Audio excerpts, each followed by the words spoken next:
The aim of the presentation will be to learn the techniques of professional writing for an effective and efficient writing process when composing emails, letters, and documents. This will cover subjects such as the steps to take an effective writing process, figuring out who your target audience is, the key into determining how you should structure your paper, as well as the benefits of writing effectively and identifying how you can maximize the process in order to benefit yourself and others. If you can communicate effectively what you want to others in a precise and coherent manner, you'll be given freedom to do your work in peace because others will know you understand what you are doing. It can potentially lead to promotions and better communication skills. The explanation of the writing process. When deciding how to create an effective document, the basic steps you need are to create, edit, and revise. That's what it boils down to. With further breakdown, you need a topic, write a rough draft, include evidence, give it some organization, draft it again, revise, then proofread your own document, and finally just send it. By breaking down the process in this manner, writing any document becomes an easy challenge by giving yourself easy steps to follow. The explanation of the rhetorical analysis is an essay that breaks down a work of non-fiction into 3 segments of ethos, pathos, and logos. You need to be able to analyze the situation, clarify your audience, analyze the goal you're trying to do. Are you trying to persuade them or are you trying to teach them something? You'll also have sub-goals showing that you're capable and smart will be part of it. By using the audience, goal, and content, you will therefore be creating a package of sorts, only giving them what they need, nothing more, nothing less.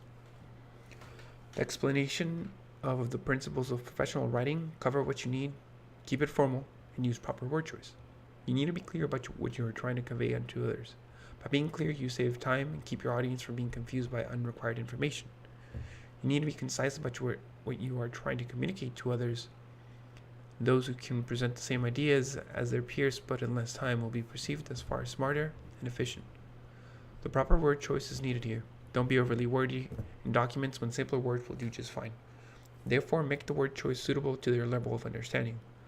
When writing in a professional manner, the people you are talking to will already know most of the jargon versus those in your profession who may not know it, such as your family as well as your friends. When building effective paragraphs, each paragraph should convey at least one main idea, include supporting evidence in order to convey the importance of that idea, as well as have the paragraph structured in a way that they flow, meaning that one idea leads to the next and to make sure certain ideas aren't brought up before others. Make sure you also don't add ideas that aren't required in the presentation. It has to act like a self-contained system. Everything you need is inside of it and nothing extra is needed. The way to compel the audience, you need to tailor your examples to your given audience. For example, working in logistics side of security, you wouldn't talk about fishes when you're talking about security. It drags away from the main point, and you end up losing your audience's attention by bringing up unnecessary information to them.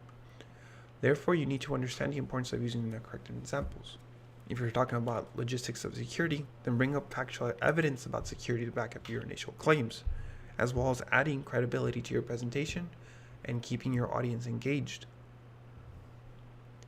Something I've learned throughout the course of this class is do the assignment badly first.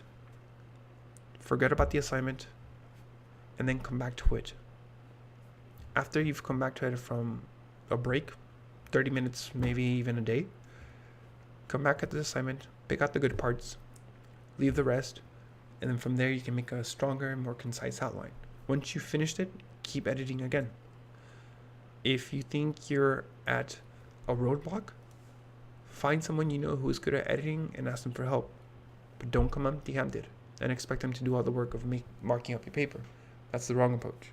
What you should do is come in with 2 copies of the paper, one freshly printed copy and one marked up copy.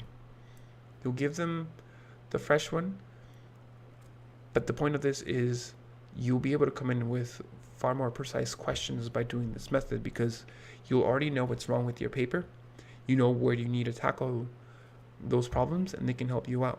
It might be just a few word choices versus specific sentences or paragraphs that need to be reevaluated if they are important or not as part of the assignment. To summarize what we've covered, we've talked about how to approach the writing process, explain the rhetorical analysis, explain the principles of professional writing, building effective paragraphs, compelling an audience. By incorporating these ideas when writing emails, documents, or letters, we can become far more effective at communicating with our audience in a professional manner.